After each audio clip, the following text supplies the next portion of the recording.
Hey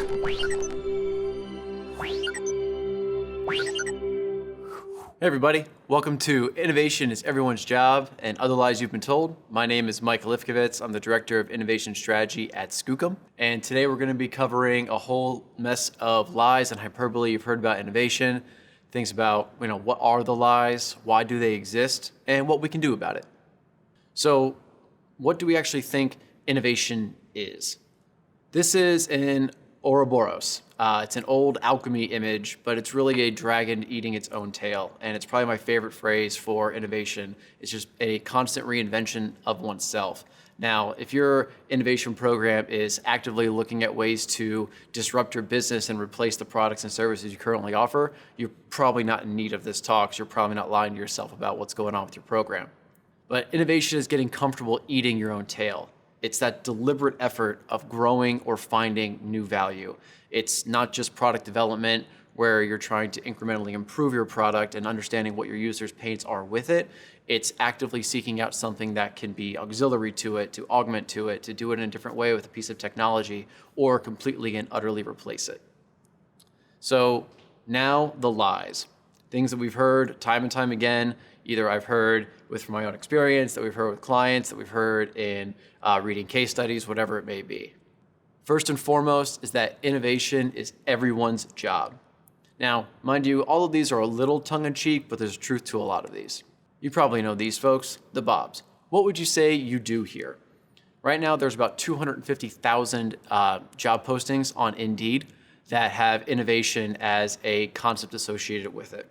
There's very few roles that are actually coming in as the innovation role. Those teams exist, those dedicated positions exist, and they need to exist. This comes to light because often you're not given time away from your day job to innovate. It usually exists because there's no clear strategy or structure for why you're even innovating. Maybe there's just a random ideation challenge that's put out there and you're talking about, hey, we're just going to be collecting your ideas, which is another lie that we're going to get to. It often is there because there's lack of tools, processes, frameworks, and maybe even dedicated teams.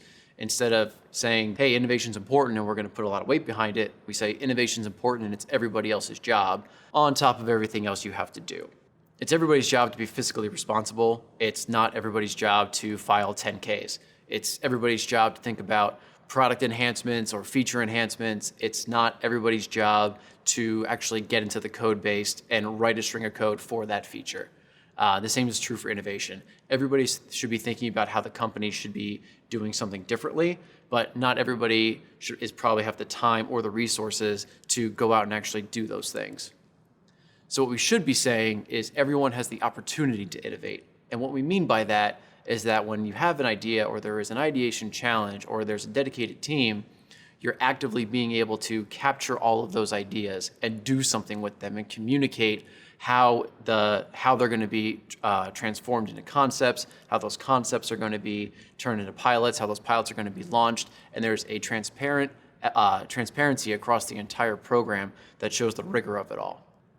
The next lie, kind of tied closely to it, is that we want your best ideas. Everybody's familiar with this. Everybody's familiar with getting into a brainstorming session, getting a wall of stickies, and eventually seeing them fall off the wall in 3 to 6 months because nobody's done anything with them. A lot of activity on that first day. Everybody enjoys coming in and getting that catered lunch, writing ideas down, thinking about it. But now they have to think about going back to the 8 hours that they just missed from the regular job. They're not sure where the next direction is. Ideas are cheap. It's when you really get into the execution of developing those ideas where you need either a dedicated team or the framework we were discussing to actually mature those ideas and get them ready to grow. Again, there probably isn't a coordinated effort associated with growing the ideas. There's probably not a transparent communication of what actually comes next after those ideas are submitted. It's more likely that people are just relishing and enjoying the idea of innovation activity, and that if we're holding ideation sessions, if we're running out of stickies and Sharpies, we are technically innovative. So what we should be saying is your ideas will have the chance to grow and you'll have skin in the game. What I mean by skin in the game is that depending on how your program is structured, if you want ideas to go through, give people ownership of those ideas. Do some risk-based, not revenue share, but value sharing of some way, or make it so that's an organized effort so people are getting rewarded for ideas that are making it through the cycle, not just through the ideas themselves. This could also mean simply time away from their day job so they have time to execute on the idea that they submitted for you. This is one of my favorites. We want you to innovate like insert successful company here. That successful company is typically Amazon. But there's quite a few reasons a lot of companies can't innovate like Amazon. One of them is purely how much access to cheap capital they have. They can outspend everybody else. They've also been awarded by the market that their valuations can go up when they're risking something because people see Bezos as a visionary, which he is, mind you. But that access to capital, that relentless pursuit of disrupting yourself isn't easily replicated, at least not right away. Only Amazon can innovate like Amazon. They've got access to cheap capital. They have a willingness to spend it. Their failures are seen by wins in the market. And very few companies actually have the wherewithal to target and destroy performing aspects of their business for reinvention or to aggressively look out across portfolios with competitive advantage. That being said, what we should be saying about this is we have our defined purpose and strategy for innovation. We know what works best for us, and we follow some of the principles of Amazon. Some of those principles being that we deliberately build portfolios to sustain or maintain a competitive advantage. On the last slide, we had an image of the Amazon Blimp warehouse. That's all aligned towards getting products to you as fast as humanly possible. Even though Amazon has 2-day shipping with Prime, or next day delivery, or same day delivery with Amazon Fresh, they still compete with the I need it today, I need it now market, and they still compete with stores for that regard. But they have many things in market that they're testing to shorten that and eliminate that. One that we hear, probably maybe not as often, but we do hear quite a bit, is that people think they're innovative because they have strategic partnerships with venture capitalists. Think that if we give money to a VC, we're going to see that return eventually in some way, or that we can leverage the portfolio of companies that the VC has access to. It's not really true because every other large organization is doing this. It's kind of a way that the VCs make their money and their fund. It's another just distribution of investment for an organization. A little bit riskier, mind you, but it doesn't really bring you a seat at the table to dictate their fund strategy, and therefore you don't have a way to dictate the strategy of what those companies are doing and coming to you to get value from. It's more indicative of having an inability to work with startups productively instead of having it as a strategic priority. So what we should be saying is we have defined ways to partner with startups.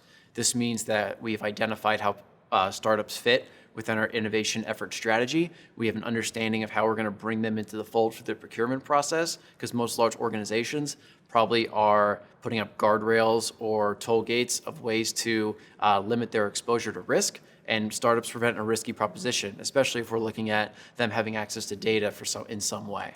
So now with all this, what do we do now? How do we take this information and actually start to leverage it?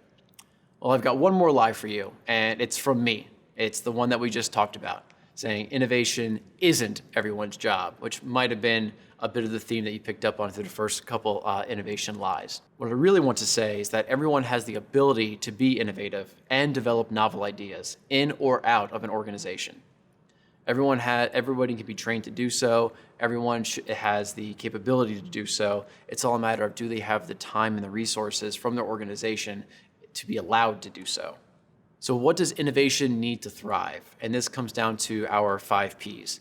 A program, first and foremost, needs to have purpose to it. Why are you innovating? What are the things that you're trying to accomplish with an innovation program? How is that different from anywhere else in the organization, whether it's technology, whether it's product development, whether it might be marketing? You need to know who are the people that are going to execute against that purpose. And this comes to shape in many different ways. It could be dedicated team members. It could be a lab. It could just be a corporate venture capital, or it could be an open innovation program where everyone across the organization has the ability to join in. But that constructs how the program comes to life. The program being how ideas are captured, what are the areas you're going to hunt in, how are we developing a concept, how do we know what good looks like for us, who's weighing in on that, how are we taking ideas to market, and then how are we actually going to have them brought back into the fold. This creates the portfolio of ideas that you're working on. How much risk are you willing to take? If you're just starting out with innovation program, you're probably a little less risky and more towards that near-term value stage. And the last part, also very important, performance indicators. How do we know what we're doing is actually making sense? And how do we know what we're doing is actually having an impact on the organization? And again, all of those pieces come together for these 4 blocks, which is, regardless of the framework or method you want to employ, these 4 blocks are going to be your innovation lifecycle. The strategy and ideation around the areas you're going to be hunting in, what is going to be important to the organization, how we're going to build on those ideas and grow them into concepts. What are we going to test? How are we going to test it in lead experiments? What's going to go back into the market and how are we going to learn from it? And then eventually, how's it going to get back into the organization? Because if your innovation program is just generating ideas, generating concepts, and not bringing anything back to the organization, doesn't have to be cost savings or revenue generation. It could just be what they're learning about new trends or new markets. It's not performing as it should. And if you have those 5 P's identified, you have answers for across this entire process of what your organization is going to be doing. So regardless of if you're bringing in design thinking, a lean startup methodology, jobs to be done methodology, business model canvas, 10 types, whatever it may be, your framework is going to allow you to run these different methodologies and still have an output at the end of your life cycle. So what I would like you to do is quit lying to yourself. If you've heard one of these lies, if you've told one of these lies in your organization, start having the conversation about how we're going to identify the purpose of our innovation efforts. Start defining what innovation means for you. This is going to allow you to establish some structure into that framework and get a baseline of what good looks like for your organization and how you're going to organize it. The third thing is, just like any other innovation, test it, get feedback, iterate on it, incorporate what's working, take out what's not working. And if you're just new to this, it's really okay to start small. Do a design thinking session, actually do something with the output, communicate that output, probably over communicate that output. And eventually you can start building to where you're learning to eat your own tail.